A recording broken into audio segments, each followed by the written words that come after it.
Students, जब हम microscope के अंदर हमारी ब्लड स्मीयर को देखते हैं, उसको ऑब्जर्व करते हैं, तो जो आपके एनीमिक पेशेंट्स होते हैं जिनका हीमोग्लोबिन डाउन होता है या फिर इनके आरबीसीज डाउन होते हैं, उसमें क्या होता है कि आपको आरबीसीज जो होती हैं उनकी जो मॉर्फोलॉजी होती है, उनका साइज़ हो गया, शेप हो गया, तो उसके अंदर आपको कुछ चेंजेस देखने को मिल जाते हैं, जैसे कि आपको अभी दिख रहा होगा। तो इसमें काफ़ी अलग अलग टाइप के आपको चेंजेस आपके आरबीसी की शेप के अंदर दिख रहे हैं। तो जब हम इसकी रिपोर्टिंग करते हैं उसमें आपको लिखना होता है पेरिफेरल स्मीयर के अंदर कि आपका आरबीसी की शेप कैसी हो गई है।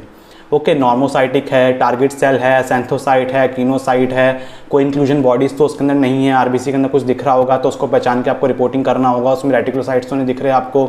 तो बहुत सारी चीज़ें उसमें होती हैं जो कि हमको स्मीयर में आपके आरबीसी की शेप के बारे में लिखनी होती हैं एनीमिक पेशेंट में।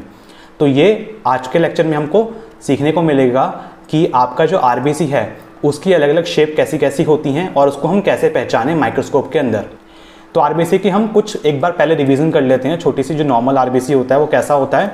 ये आरबीसी जो है आपका 44% बनाता है आपके टोटल ब्लड वॉल्यूम का, यानी कि 44% पार्ट कौन होगा, आपका आरबीसी होगा ब्लड में से, बाकी आपका डब्ल्यूबीसी, प्लेटलेट्स और प्लाज्मा होता है। इसका जो साइज होता है वो क्या होगा, आपका 6 to 8 माइक्रोमीटर आपका लेंथ में होगा और इसकी थिकनेस कितनी होती है, 2 to 3 माइक्रोमीटर इसकी थिकनेस होती है। आरबीसी या हीमोग्लोबिन अगर कम हो जाता है तो उसको हम क्या बोलते हैं, अनीमिया बोलते हैं। और अगर आरबीसी या हीमोग्लोबिन आपका नॉर्मल वैल्यू से ज़्यादा हो जाता है तो उसको हम क्या बोलते हैं, पॉलीसाइथीमिया कहते हैं। आरबीसी की जो शेप होती है वो आपकी ये होती है, बाइकनकेव डिस्क शेप। ये इसकी आरबीसी की नॉर्मल आरबीसी की शेप होती है। आरबीसी एबनॉर्मलिटीज़ के बारे में बात करते हैं कि आरबीसी की कौन कौन सी अलग अलग एबनॉर्मलिटीज़ में आपको आरबीसी कैसा कैसा उसके दिखते हैं, उसके नाम पहले देख लेते हैं, उसकी क्लासिफिकेशन देख लेते हैं। तो आरबीसी की मॉर्फोलॉजी वेरिएशंस को हमने 4 पार्ट्स में क्लासिफाई कर दिया। कौन कौन से, साइज़ के बेसिस पे, कलर के बेसिस पे, शेप के बेसिस पे और इंक्लूजन बॉडीज़ के बेसिस पे। साइज़ के बेसिस पे अगर हम इसको देखेंगे तो इसमें क्या आएगा, आपका माइक्रोसाइटिक आएगा, यानी कि आरबीसी जो है वो नॉर्मल से छोटा हो गया है, उसका साइज़ जो है वो कम हो गया है। माइक्रो मतलब छोटा और साइटिक मतलब सेल। ऐसे ही मैक्रोसाइटिक, मैक्रो मतलब बड़ा और साइटिक मतलब सेल, यानी कि आरबीसी जो है वो बड़ा हो गया है। तो इन दोनों को हम मिला के क्या बोलते हैं, अनीसोसाइटिक सेल, यानी कि अनीसोसाइटोसिस हो गया। यानी कि माइक्रो और मैक्रो अगर आपको एक ही स्लाइड के अंदर आपको देखने को मिलेंगे, माइक्रो भी दिखेगा मैक्रो भी दिखेगा, दोनों दिखेंगे, तो उसको हम क्या बोलेंगे, एनीसोसाइटोसिस। यानी कि पेशेंट के आपके पेरिफेरल स्मीयर में दोनों के दोनों आपको दिख रहे हैं, माइक्रो भी दिख रहा है, मैक्रो भी दिख रहा है, दोनों टाइप के सेल्स आपको दिख रहे हैं। कलर की हम बात करें तो कलर में आपका क्या आता है, कलर में आपका आता है हाइपोक्रोमिक, पॉलीक्रोमिक। हाइपो मतलब कम, यानी कि आपका जो है आपका हीमोग्लोबिन का जो कंटेंट है वो नॉर्मल से कम हो गया है, उसका जो कलर होगा आरबीसी का आपको फेड दिखेगा, थोड़ा कम दिखेगा। और पॉलीक्रोमिक में आपको कलर जो होगा वो थोड़ा ज़्यादा दिखेगा, या फिर आपका कलर थोड़ा इसमें क्या होता है, थोड़ा पर्पलिश ब्लूइश पर्पल आपको दिखता है, क्योंकि आपका रेटिकुलोसाइट्स का आपका जो कंटेंट होता है वो बेसिकली इसमें प्रेजेंट होता है। ओके, पॉलीक्रोमिक में। तो अब जब हम रेटिकुलोसाइट के लिए स्टेन करते हैं, सुपरवाइटल स्टेन्स जब हम करते हैं तो उसमें आपको रेटिकुलोसाइट के जो थ्रेड्स होंगे वो आपको ईजिली देखने को मिल जाते हैं। बात करते हैं हम शेप की। तो शेप में आपका जो काफ़ी सारी शेप्स होती हैं, आपके अलग अलग टाइप की शेप्स दिखती हैं आपको पेरिफेरल स्मीयर के अंदर। तो अगर आपको एक ही स्मीयर के अंदर काफ़ी सारी शेप्स दिखती हैं, ठीक है, तो उसको हम क्या बोलते हैं, पोइकाइलोसाइटोसिस बोलते हैं। और अब हम शेप के बारे में देख लेते हैं कौन कौन सी शेप हमको देखने को मिल सकती हैं। इसमें आता है हमारा टारगेट सेल, आपका टीयर ड्रॉप सेल, आपका ओवेलोसाइट्स, स्फेरोसाइट, स्टोमेटोसाइट, एसेंथोसाइट, एक्टिनोसाइट, सिक्कल सेल, सिस्टोसाइट और बाइट सेल। इन सब को हम एक एक करके पढ़ेंगे, कौन सी बीमारी में आपको ये दिखेगा वो भी देखेंगे। इनका आपको मॉर्फोलॉजीज देखना आपको सिखाऊंगा, कैसे आपको देख के इसको पहचानोगे। साथ ही साथ इनके दूसरे नाम और किस किस नाम से इनको जाना जाता है वो भी हम इसमें देखेंगे। इसके बाद हम चलते हैं इंक्लूजन बॉडीज के ऊपर। इंक्लूजन बॉडीज में आपका आता है basophilic stippling, Cabot ring, Heinz bodies, Pappenheimer smear या फिर पेपनहाइमर बॉडीज और होवल-जॉली बॉडीज और आपका हीमोग्लोबिन सी का क्रिस्टल। तो ये सारी किस में आते हैं, आपका इंक्लूजन बॉडीज के अंदर आते हैं। तो basophilic stippling, Cabot ring, hence body, ये सारे आपके क्या है, इंक्लूजन बॉडीज हैं। तो यानी कि आरबीसी के अंदर आपको अलग सी ये कुछ चीज़ देखने को मिल जाती हैं। वो क्या होती हैं हम अभी देखेंगे। तो स्टार्ट करते हैं हम एक एक करके सबके बारे में जानना। सबसे पहले हम साइज के बेसिस पे देख लेते हैं। साइज के वेरिएशन में आपको क्या होगा, variation in size is called anisocytosis. अगर आपका साइज का वेरिएशन होगा तो हम क्या बोलेंगे, एनीसोसाइटोसिस। ठीक है, तो एनीसोसाइटोसिस आपके 2 टाइप के होंगे। मैक्रोसाइट्स और माइक्रोसाइट्स। मैक्रो मतलब बड़ा, माइक्रो मतलब छोटा। आपका नॉर्मल आरबीसी जो होगा वो आपका इस तरीके का होगा। नॉर्मल आरबीसी का आपका साइज इतना होता है, उसका जो एमसीवी होता है मतलब मीन सेल वॉल्यूम या फिर मीन कॉर्पस्कुलर वॉल्यूम, वो कितना होता है 80 to 100। और माइक्रोसाइट्स जब होंगे यानी कि आरबीसी का जब साइज छोटा हो जाएगा तब क्या होगा, आपको ये छोटा दिखेगा। देखो कंपैरिजन करोगे तो आपको छोटा दिख रहा है ना ये, और इसका जो एमसीवी है वो 80 जो है उससे कम हो जाता है। ओके, और आपका जो मैक्रोसाइट्स होता है उसमें आपका ये साइज बढ़ जाता है, यानी कि इसका एमसीवी कितना हो जाएगा 100 से ज़्यादा आपको हो जाएगा। तो आप सीबीसी के साथ जब उसको मैच करोगे ना तो अपनी रिपोर्टिंग के लिए आप कंफर्म हो जाओगे कि आपका एमसीवी आपका बढ़ा हुआ आएगा मैक्रोसाइट के केस में। अगर आप मॉर्फोलॉजी में देखोगे आपका सीबीसी की रिपोर्ट में भी आपका मैच कर रहा है एमसीवी, तो यानी कि आप समझ जाओगे कि आपकी जो रिपोर्टिंग है वो बिल्कुल सही है, आपके जो देखा है बिल्कुल सही है, तो उससे कन्फर्मेशन भी आप कर सकते हो। तो आपको स्मीयर दिख रही होगी, इसमें आपको 2 अलग अलग टाइप के सेल दिख रहे होंगे। तो मैक्रोसाइट जो ब्लू वाला दिख रहा है आपको वो कौन सा है, आपका मैक्रोसाइट है। और ये जो रेड वाला आपका जो ब्लैक वाला है वो क्या है, आपका माइक्रोसाइट है, मतलब कि नॉर्मल से छोटा हो गया है। ब्लू वाला जो एरो से दिखा रखा है वो आपका नॉर्मल से बड़ा हो गया है। अब हम देखते हैं कलर के बेसिस पे। तो कलर के बेसिस पे आपके बेसिकली 2 आते हैं, कौन कौन से, हाइपोक्रोमिक और पॉलीक्रोमिक। हाइपोक्रोमिक इंडिकेट करेगा पेलर कलर देन नॉर्मल। आपका जो कलर नॉर्मल होता है वो उससे आपको पेल मतलब थोड़ा हल्का कलर आपको देखने को मिल जाता है। Indicates reduction in haemoglobin concentration, यानी कि आपका जो हीमोग्लोबिन की कंसंट्रेशन है, हीमोग्लोबिन का जो कंटेंट है जो नॉर्मल आरबीसी में इतना होना चाहिए उतना नहीं हो रहा है। पॉलीक्रोमिक में क्या होता है, it is also known as polychromatophilic cells. इनको हम पॉलीक्रोमैटोफिलिक सेल्स ही बोलते हैं। ये अपीयर करते हैं ब्लूइश कलर, थोड़ा आपका ब्लूइश कलर देखने को में आपको मिलता है। हाइपोक्रोमिक आप देख सकते हैं आपका जो नॉर्मल कलर है वो नॉर्मल से थोड़ा कम हो गया है। ओके, जबकि जो पॉलीक्रोमिक है ये देखिए आपको अलग से देखने को मिल रहा होगा, ये वाला जो ब्लैक एरो से दिखा रखा है इसमें थोड़ा ब्लूइश कलर आपको आरबीसी का देखने को मिल रहा है, तो इसको हम क्या बोलेंगे, पॉलीक्रोमिक सेल्स, लेकिन ये है आपका आरबीसी ही। आपका जो हाइपोक्रोमिया होता है उस केस में आप देख सकते हैं इस तरीके से आपका +1 +2 +3 +4 करके आपका डिस्ट्रीब्यूशन हीमोग्लोबिन का इसमें हो रखा है। तो इसमें ग्रेडिंग भी होती है +2 +3 +4 करके। तो सेंट्रल पेलर जो आपको बीच में दिख रहा है ना व्हाइट कलर का सर्कल, वो क्या है, हमारा सेंट्रल पेलर है। तो वो आपका कितना ज़्यादा कम है, तो वो हम हाइपोक्रोमिक में देखते हैं। ओके, और जो आपको पॉलीक्रोमेजिया है वो आपका बेसिकली क्या होता है, वो आपका रेटिकुलोसाइट की वजह से आपको दिखता है ब्लूइश कलर इस तरीके का।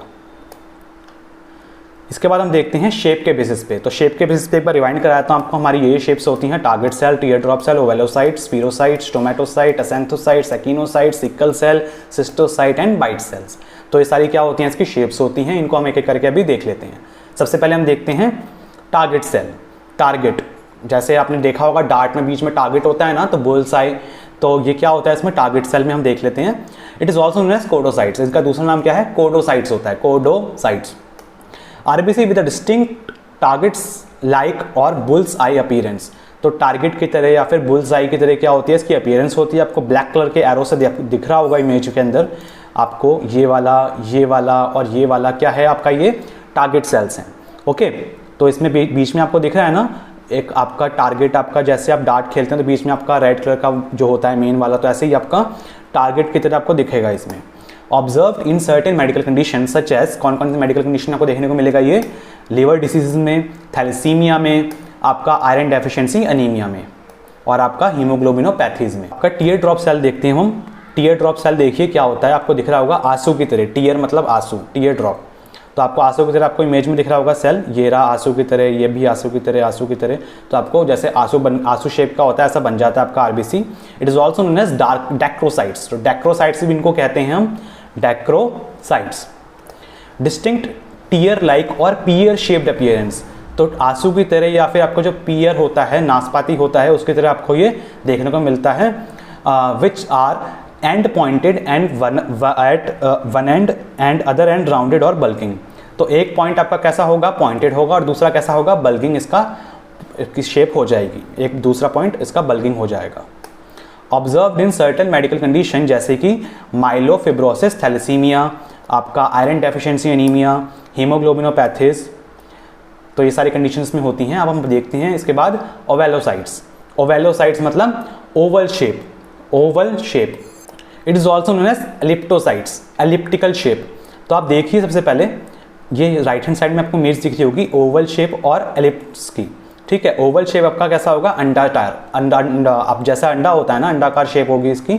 और एलिप्स कैसा होगा, आपको इस तरीके का आपका एलिप्स दिखता है। तो दोनों ही एक दूसरे को कहा जाता है इनमें, ओवेलोसाइट्स या एलिप्टोसाइट्स, बात एक ही है। आपको इमेज में दिख रहा होगा, ये देखिए अलग अलग शेप आपकी हो गई है, एलिप्स शेप की हो गया, ओवल शेप की हो गया आपके आरबीसीज। ये आपका ओवल शेप हो गई, ये एलिप्स शेप हो गया, ठीक है। तो आपको देखने को मिल जाता है ये ओवल या फिर एलिप्टिकल शेप, इसमें आरबीसी आपके हो जाते हैं observed in certain medical condition, जैसे कि हेरिडिटरी एलिप्टोसाइटोसिस या फिर हेरिडिटरी ओवेलोसाइटोसिस। इस कंडीशन में आपको ये देखने को मिल जाएगा। हेरिडिटरी मतलब genetic, okay. Iron deficiency anaemia के केस में, मतलब आयरन की जब कमी हो जाती है उस टाइम पे आपका हीमोग्लोबिन बनने में मेन प्रोडक्ट होता है आपका आरबीसी, आपका आयरन, ठीक है। तो उसमें क्या होगा आपका, उस केस में भी आपको ओवल शेप का आरबीसी थोड़ा बहुत हो जाता है। इसके अलावा थैलेसीमिया में भी आपको देखने को मिल जाता है ये। स्टूडेंट्स अब हम देखेंगे स्फीरोसाइट्स। स्फीरोसाइट्स देखिए क्या होता है, स्फेरिकल शेप आरबीसी। आपका जो आरबीसी होगा वो कैसा हो जाएगा, स्फेरिकल शेप का हो जाएगा। इसमें आपका साथ साथ जो आरबीसी का शेप होता है ना, वो भी आपका जो साइज होगा वो कम हो जाता है। माइक्रोसाइटिक आपको बेसिकली इसमें देखने को मिल जाते हैं ज़्यादातर। Area of the centre pallor not present, इसमें जो सेंट्रल पेलर होगा वो देखने को नहीं मिलेगा। जो बीच में आपका व्हाइट कलर का दिखाया था ना, वो देखने को आपको नहीं मिलता है। जैसे मैं आपको इसमें दिख रहा होगा, जैसे इसमें आपका व्हाइट कलर का बीच में थोड़ा दिख रहा है ना, तो इसमें आपको देखने को नहीं मिलता है। तो ये देखो, ये वाला जो जहाँ पे आपको ब्लैक एरो दिखा रखे हैं ना, वो क्या है, आपके सारे सारे स्फेरिकल शेप के आपके आरबीसी हो गए हैं। सारे क्या हैं, आपके स्फेरोसाइट्स हैं, okay. Slightly smaller in size than the average red blood cells, तो आरबीसी से आपका इसका जो साइज होगा वो छोटा हो जाता है। Observed in certain medical condition, जैसे कि hereditary spherocytosis, autoimmune haemolytic anaemia के केस में। अब हम बात करते हैं इसके बाद स्टोमेटोसाइट्स की। स्टोमेटोसाइट्स, स्टोमेटा आपका दिख रहा होगा आपको। प्लांट जो होता है ना हमारा, प्लांट की जो लीव्स होती हैं उसमें क्या होता है, आपका स्टोमेटा होता है। तो ये आपको ऊपर जो इमेज दिख रही है ना, स्टोमेटा की आपकी इमेज है, ओके। तो स्टोमेटा क्या है, आपका ओपन और क्लोज होता है, जिसमें आपका ये रेस्पिरेशन में हेल्प करता है प्लांट को, ठीक है। ऐसे ही शेप का आपका क्या हो जाता है, आपका आरबीसी हो जाता है। इसी वजह से इसको क्या नाम रखा गया है, स्टोमेटोसाइट्स। स्टोमेटा से लिया स्टोमेटोसाइट्स। सेंट्रल पेलर माउथ लाइक और स्लिट लाइक, तो इसका माउथ की तरह इसका कैसा हो जाता है, सेंट्रल पेलर हो जाता है, ठीक है। नॉर्मल सेंट्रल पिलर देखो ये वाला ऐसे है, लेकिन इसमें कैसा हो गया है, माउथ टाइप स्लिट टाइप इसका सेंट्रल पिलर हो गया है। तो उसको हम क्या बोलेंगे, स्टोमेटोसाइट्स बोलेंगे।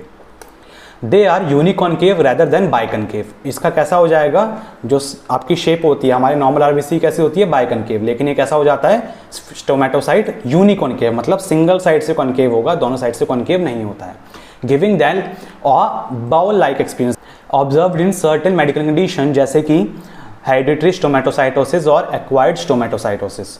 तो इस कंडीशन में आपको देखने को मिल जाता है। हेरिडिटरी भी हो सकता है आपका स्टोमेटोसाइट्स आपके जो सेल्स हैं वो आपको हेरिडिटरी भी हो सकते हैं, जेनेटिक भी हो सकते हैं, या फिर एक्वायर्ड भी हो सकते हैं, किसी खाने की वजह से, किसी टॉक्सिन की वजह से, और या फिर कुछ मेडिकल कंडीशन की वजह से आपको ये हो सकता है आपका स्टोमेटोसाइट्स, आपको आरबीसी की शेप आपकी हो जाती है। अब हम इसके बाद बात करते हैं असेंथोसाइट्स के बारे में। असेंथोसाइट्स, देखो आरबीसी की बेचारों की कैसी शेप हो गई है, ठीक है। तो इसको हम देख लेते हैं असेंथोसाइट्स आखिर क्या होते हैं। It is also known as spur cells, spur cells, ठीक है। ये आपको दिख रहा होगा इमेज में, काफ़ी ज़्यादा अलग अलग ऐसे टेढ़े मेढ़े से इनकी सेल मेम्ब्रेन पूरी अच्छे से बिगड़ चुकी है, डिसरप्चर हो चुकी है पूरी। स्पाइकी प्रोजेक्शंस और thorny like protrusions along their cell membrane, तो स्पाइक्स, छोटे छोटे ऐसे स्पाइकी बाल्स नहीं डालते हैं लोग, ऐसे स्पाइक्स प्रोजेक्शन या फिर थॉर्न लाइक आपके प्रोजेक्शंस, इसमें प्रोट्रूशंस इसमें आपको देखने को मिलते हैं। Observed in certain medical condition, जैसे कि लिपिड मेटाबॉलिज्म डिसऑर्डर, अबीटा लाइपोप्रोटीनीमिया के केस में, आपका लिवर डिसीज के केस में। ये बेसिकली आपका क्या है, अबीटा लाइपोप्रोटीनीमिया क्या होता है कि आपका इसमें क्या होता है ना, लिपिड का मेटाबॉलिज्म जो है वो आपका एब्जॉर्प्शन प्रॉपर्ली नहीं हो पाता, तो मेटाबॉलिज्म में दिक्कत हो जाती है इसमें, ठीक है। बाकी आपका लिपिड का कोई मेटाबॉलिज्म का डिसऑर्डर होगा, उस केस में आपका लिवर डिसीज कोई होगा, तो उस केस में आपको क्या होगा, एसेंथोसाइट्स आपके स्पर सेल्स देखने को आपको मिलते हैं। याद रखिए इस तरीके का होता है, इसमें डिस्ट्रीब्यूशन होता है ना इसका स्पाइक्स का, वो अनइवन होता है, कहीं से भी टेढ़े मेढ़ी शेप इसकी हो सकती है। अब इसके बाद हम देखते हैं एक्टिनोसाइट्स, इसका भी काफ़ी ज़्यादा सिमिलर ही होता है आपका एसेंथोसाइट से, लेकिन इसमें क्या है, इसमें डिस्ट्रीब्यूशन जो होगा ना वो जैसे सेल मेम्ब्रेन जो है वो इवनली डिस्ट्रीब्यूटेड होगी, इवनली टेढ़ी मेढ़ी होगी। उसमें क्या होता है, ज़्यादा ही टेढ़ी मेढ़ी होती है, कहीं से भी उसके प्रोजेक्शंस निकल रहे होते हैं, ठीक है, लेकिन इसमें इवनली डिस्ट्रीब्यूटेड होती हैं। It is also known as burr cells या फिर क्रिनेटेड सेल्स इसको बोला जाता है। Blunt projections distributed evenly around the circumference of the cell.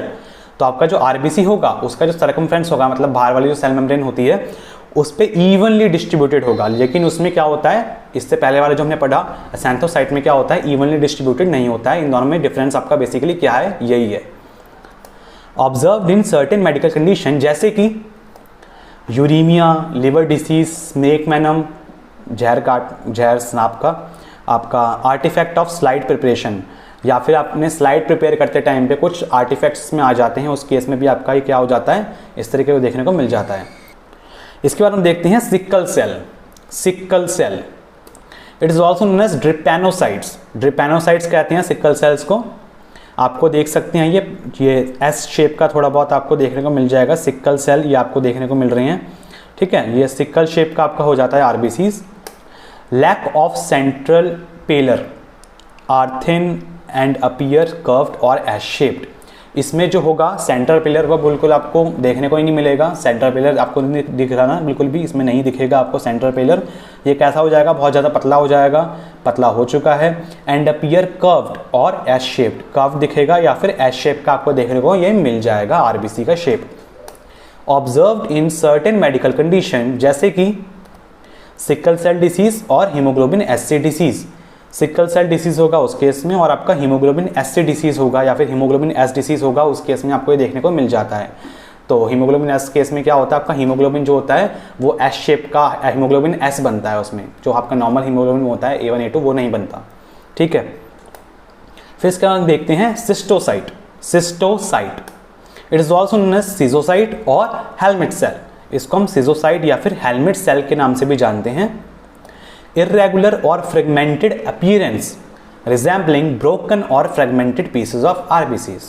इसमें क्या होगा, आरबीसी की शेप कैसी होगी, बिल्कुल इरेगुलर होती है, टूटी फूटी, टेढ़ी मेढ़ी, फ्रेगमेंट्स भी आपको देखने को मिल जाएंगे। रिजेंबलिंग ब्रोकन, टूटे हुए या फिर फ्रेगमेंटेड पीसेस आपको आरबीसी को इसमें देखने को मिलेंगे। Observed in certain medical condition जैसे कि thrombotic microangiopathy, disseminated intravascular coagulation DIC, या फिर माइक्रो एंजियोपैथिक हिमोलाइटिक एनीमिया। इस केसेस में आपको क्या देखने को मिल जाती हैं, ये आपके सिस्टोसाइट। इसमें देखिए आप ट्रायंगुलर शेप का दिख रहा है आपको, इसमें हॉर्न शेप का दिख रहा है तो आपके हॉर्न बन गए, ठीक है। और आपका हेलमेट शेप का भी इसमें देखने को मिल जाता है। तो काफ़ी सारे अलग अलग आपके शेप्स जो बिल्कुल टेढ़ी मेढ़ी, बिल्कुल खराब से फ्रेगमेंट्स आपको देखने को मिलेंगे ना, समझ जाओ वो सिस्टोसाइट ही है, ठीक। फिर हम देखते हैं bite cell. Bite cell it is also known as degmacytes. इसको हम क्या बोलते हैं, डेगमासाइट्स भी बोलते हैं। ये आपको दिख रहा होगा, ऐसा लगेगा किसने टुकड़ा खा लिया, एक बाइट कर लिया बिल्कुल। जैसे आप सेब खाते हो ना, सेब खा के जिसको देखोगे अगर आप, तो ऐसा ही आपका आरबीसी का एक टुकड़ा किसी ने खा लिया है, ऐसा आपको देखने को इसमें लगेगा। सेमी सर्कुलर और bite shape taken out of the cell membrane. इसमें क्या हो गया, सेमी सर्कुलर, छोटा सा एक सेमी सर्कुलर खा लिया उसमें से, या फिर एक छोटी सी बाइट खा ली एक आरबीसी के अंदर, ऐसा दिखेगा आपको देखने में लगेगा, ठीक है। These notches are created when the spleen removed denatured or damaged hemoglobin from the surface of the red blood cells. The notch are created। जिसमें जो नॉच होगी वो कब बनेगी, जब आपका जो स्प्लीन होगा वो रिमूव कर देगा, हटा देगा डीनेचर्ड या फिर डैमेज्ड हीमोग्लोबिन को आपके आरबीसी के सरफेस पे से। Observed in certain medical condition जैसे कि G6PD, तो ग्लूकोज 6 फॉस्फेट डिहाइड्रोजिनेस डेफिशिएंसी के केस में आपका क्या होता है, आपको ये डेगमासाइट्स देखने को मिल जाते हैं, बाइट सेल्स आपको देखने को मिल जाते हैं। तो स्टूडेंट्स हम देखते हैं इंक्लूजन बॉडीज़ के बारे में। इंक्लूजन बॉडीज़ हमारी कौन कौन सी होती है, हम एक एक करके रिवाइंड कर लेते हैं। इसमें आता है हमारा basophilic stippling, Cabot ring, Heinz bodies, Pappenheimer bodies, Howell Jolly bodies और आपका हीमोग्लोबिन C का क्रिस्टल। ये सब चीज़ें इसमें आती हैं इंक्लूजन बॉडीज़ में। इनको अब एक एक करके अच्छे से पढ़ लेते हैं। सबसे पहले हम देखेंगे बेसोफिलिक स्टिपलिंग। बेसोफिलिक स्टिपलिंग क्या होता है, देखिए, presence of small dark staining granules called basophilic stippling with in the RBC. तो आपको आरबीसी के अंदर देखिए छोटे छोटे ब्लू कलर के आपको क्या दिख रहे हैं, आपके ग्रेन्यूल्स आपको देखने को मिल जाएंगे। बेसिकली क्या होते हैं, ये आपके आरबीसी के रेमनेंट्स होते हैं, यानी कि आपका बचा कुचा जो मटेरियल होता है ना आरबीसी आपका आरएनए का, वो आपको देखने को इसमें मिल जाता है, यानी कि एग्रीगेट्स ऑफ राइबोसोम्स आपको ये होते हैं। ये आपके छोटे छोटे आपके जो ब्लू कलर के आपको देखने को मिल रहे हैं, ये आरबीसी के अंदर आपको देखने को मिलेंगे बेसोफिलिक स्टिपलिंग में। Observed in certain medical condition जैसे कि lead poisoning, myelodysplastic syndrome, severe anaemia, thalassaemia. तो ये सारे क्या है इसमें आपको देखने को, इन केसेस में आपको ये बेसोफिलिक आपका स्टिपलिंग देखने को मिल जाएगा। ठीक है, अब हम देखते हैं इसके बाद कैबॉट रिंग। ये देखिए आरबीसी के अंदर आपको रिंग दिख रही है, ये रिंग दिख रही है, ये गोल गोल से रिंग दिख रही है, तो इसको हम क्या बोलते हैं, कैबॉट रिंग बोलते हैं। इट इज रिंग लाइक और फिगर 8 लाइक अपीयरेंस। ये बेसिकली क्या होते हैं, आपके आयरन ग्रेन्यूल्स होते हैं। Okay, observe in certain medical condition जैसे कि माइलोडिस्प्लास्टिक सिंड्रोम, MDS, जिसको हम डिस एरिथ्रोपोइसिस के दौरान आपका, यानी कि जो आपकी एरिथ्रोपोइसिस की जो फॉर्मेशन होती है, आपका जो आरबीसी की जो फॉर्मेशन होती है उसमें आपका कोई दिक्कत आ जाती है, डिसबैलेंस हो जाता है उसमें। ठीक है, तो उस केस में आपका ये हो जाता है, या फिर आपका बन ही नहीं रहा होता है, माइलोडिस्प्लास्टिक, यानी कि बोन मैरो से आपकी दिक्कत है। ठीक है, आपका उसके बाद आता है मेगालोब्लास्टिक एनीमिया केस में आपका लेड पॉइजनिंग, सिडेरोब्लास्टिक एनीमिया, इन सब केसेस में आपको ये कैबॉट रिंग देखने को मिल सकती है आरबीसी के अंदर। फिर इसके बाद आता है हमारा हिंज बॉडीज। हिंज बॉडीज देखिए क्या होता है, स्मॉल राउंड और Oval shaped structure with in the red blood sales. छोटा सा राउंड या फिर ओवल शेप का स्ट्रक्चर आरबीसी के अंदर आपको देखने को मिलेगा। ठीक है, जैसे आप देख सकते हैं इधर कोने में ये ब्लू ब्लू कलर का ये दिख रहा है। ठीक है, ये बाइट सेल करके ये आपका इधर दिख रहा है। ठीक है, बाइट सेल के साथ आपका, लेकिन क्या है, आपकी हिंज बॉडीज है, ये आपको देखने को मिल जाएगा, ये देखने को मिल जाएगा। ये क्या है, आपके सारे सारे हिंज बॉडीज हैं। Observed in certain medical condition जैसे कि glucose 6 phosphate dehydrogenase deficiency, exposure to oxidising agents, या फिर हीमोग्लोबिनोपैथीज के केस में किसी ऑक्सीडाइजिंग एजेंट से अगर आप एक्सपोज हो गए हैं उस केस में आपको देखने को मिल जाएगा, या फिर G6PD डेफिशिएंसी के केस में भी आपको ये देखने को मिल जाता है हिंज बॉडीज। ओके, इसके बाद आता है हमारा Pappenheimer bodies. It is also known as siderocytes, या फिर सिडेरोटिक ग्रेन्यूल्स, या फिर सिडेरोजोम्स। ये सब एक ही नाम है, पेपनहाइमर बोल लो, सिडेरोसाइट्स बोल लो, सिडेरोटिक ग्रेन्यूल्स इसमें जो होती हैं उसको हम बोलते हैं, या फिर सिडेरोजोम्स इसको आप बोल लो, बात एक ही है। तो इन ग्रेन्यूल्स को क्या बोलते हैं हम, सिडेरोटिक ग्रेन्यूल्स बोलते हैं। छोटे छोटे आपको देखने को मिल रहे होंगे, ये ग्रेन्यूल्स हैं। ठीक है, small round blue purple granules और inclusions found within the RBC. छोटे से राउंड से ब्लू पर्पल कलर के ग्रेन्यूल्स आपको देखने को मिलेंगे, लेकिन आप बोलोगे ये तो इससे पहले वाले में भी देखने को मिल रहे थे हिंज बॉडीज में, लेकिन इसमें क्या होगा, आपको थोड़े बड़े दिखेंगे। ठीक है, हिंज बॉडीज में तो आपको छोटे दिखते हैं, लेकिन इसमें पेपनहाइमर में क्या होगा, आपको थोड़े बड़े देखने को मिलेंगे। Stained with special dye such as Wright Giemsa या फिर प्रूशियन ब्लू स्टेन, ये आपकी स्पेशल डाइज हैं जिनसे आपको ये इजीली आपको देखने को मिल जाएगा। Which highlight the presence of iron in the inclusion. ये बेसिकली क्या है, आपका आयरन है, तो आयरन की वजह से आपको देखने को मिलता है, जबकि आपका जो हिंज बॉडीज में था वो आपका हीमोग्लोबिन की वजह से आपको देखने को मिलता था। Observed in certain medical condition जैसे कि सिडेरोब्लास्टिक एनीमिया, सिडेरोसाइटर और सिडेरोब्लास्टिक एनीमिया, उस केस में आपका हीमोग्लोबिनोपैथीज के केस में जिसमें आपका आयरन ओवरलोड हो गया है, उस केस में क्योंकि आयरन तो आपके आयरन के ग्रेन्यूल्स ही हैं, तो आयरन ओवरलोड हो जाएगा, तो उस केस में आपको देखने को मिल जाएगा ये। या फिर आपका माइलोडिस्प्लास्टिक सिंड्रोम के केस में, ठीक है, वही आपका बोन मैरो में दिक्कत आ गई, आपका आरबीसी ढंग से बन नहीं पा रहा उस केस में। फिर आता है हमारा होवल जॉली बॉडीज। ये देखिए आपका डिफरेंस कर रखा है आपका पेपनहाइमर में और होवल जॉली में। ठीक है, ये पेपनहाइमर आपका छोटा दिखेगा, या फिर होवल जॉली क्या है आपका थोड़ा और ज़्यादा बड़ा दिख रहा है आपका। ठीक है, तो पेपनहाइमर देखिए क्या आपका, होवल जॉली देखिए क्या होता है, small round purple inclusion in the RBC, RBC nuclear DNA remnants. तो इसमें क्या है आपका डीएनए के रेमनेंट्स होते हैं, लेकिन उसमें क्या था आपका आयरन के रेमनेंट्स थे। ठीक है, यानी कि आयरन था उसमें, लेकिन इसमें क्या है, पेपनहाइमर में क्या होगा, आयरन होगा, होवल जॉली में क्या होता है आपका डीएनए के बचे हुए पार्ट्स होते हैं। ठीक, observed in certain medical condition, जैसे कि मेडिकल कंडीशन एक बार देख लेते हैं। तो डीएनए इसमें बेसिकली कहाँ से आया आपका आरबीसी के अंदर, तो जब आपका आरबीसी जब आपका कन्वर्ट होता है, स्टार्टिंग से जब आपका इरिथ्रोपोइसिस की पूरी सीरीज देखेंगे, तो जब आपका आरबीसी कन्वर्ट होगा तो आपका न्यूक्लियस धीरे धीरे करके खत्म हो जाता है, लेकिन न्यूक्लियस के अंदर आपका डीएनए होता है। तो अगर वो न्यूक्लियस ढंग से खत्म नहीं हो पाया, उसका कुछ कूड़ा कचरा रेमनेंट्स कुछ रह गया उसके अंदर, तो उस केस में आपको ये होवल जॉली बॉडीज देखने को मिल जाएंगी। इसमें आपको आरबीसी के अंदर पाया जाएगा आपका डीएनए का रेमनेंट्स। तो मेडिकल कंडीशन इसमें कौन कौन सी होंगी आपकी, स्प्लीनिया, या फिर पोस्ट स्प्लेनेक्टोमी, या फिर फंक्शनल हाइपोस्प्लीनिज्म। स्प्लीनिया मतलब स्प्लीन ही नहीं है पेशेंट की बॉडी में, कब हो सकता है, तो बाय बर्थ हो सकता है, या फिर पोस्ट स्प्लेनेक्टोमी, किसी ने ऑपरेट करके स्प्लीन निकाल ली, या फिर हाइपोस्प्लीनिज्म के केस में, यानी कि स्प्लीन जो है वो ढंग से फंक्शन नहीं कर पा रही है। फिर लास्ट आता है हमारा हीमोग्लोबिन सी का क्रिस्टल। ये देखिए आपको दिख रहा होगा हीमोग्लोबिन सी का क्रिस्टल ये रहा। तो हमारे हीमोग्लोबिन सी के ये क्रिस्टल्स हैं, ठीक। तो ये फॉर्मेशन होती है रॉड लाइक या फिर crystal like structure with the RBC. तो आरबीसी के अंदर आपको ये रॉड लाइक या फिर क्रिस्टल लाइक स्ट्रक्चर देखने को मिल जाएगा।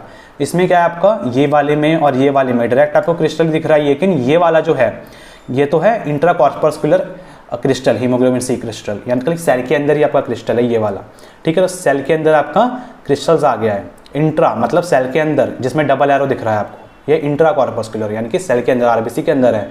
और ये वाला क्या है, क्रिस्टल बाहर आ चुका है आरबीसी से। ये क्या है, एक्स्ट्रा कॉर्पस्कुलर आपका क्रिस्टल हीमोग्लोबिन सी का। ऑब्जर्व्ड इन मेडिकल कंडीशन जैसे कि हीमोग्लोबिन सी ट्रेट या फिर हीमोग्लोबिन सी डिसीज, इस केस में आपको ये देखने को मिल जाएगा, ठीक है। तो स्टूडेंट्स ये हमारा छोटा सा लेक्चर था आपका आरबीसी की एबनॉर्मल मॉर्फोलॉजीज के ऊपर। अब आप माइक्रोस्कोप में इजीली आप इसको अच्छे से पहचान सकते हैं। माइक्रोस्कोप में आप एक स्लाइड लगाइए अनीमिक पेशेंट की और उसको अच्छे से ऑब्जर्व करिए, और वीडियोस में से आपको जो भी समझ में आया उसको आप अपने प्रैक्टिस करके देखिए, ताकि आपको अच्छे से समझ में आ जाए और आप रिपोर्टिंग करना अच्छे से सीख जाए। ओके, तो स्टूडेंट्स अगर आपको वीडियो अच्छी लगी हो तो प्लीज़ वीडियो को लाइक करिएगा और अपने क्लासमेट्स के साथ वीडियो को ज़रूर शेयर करिएगा। मिलते हैं हम नेक्स्ट वीडियो में, तब तक के लिए बाय बाय।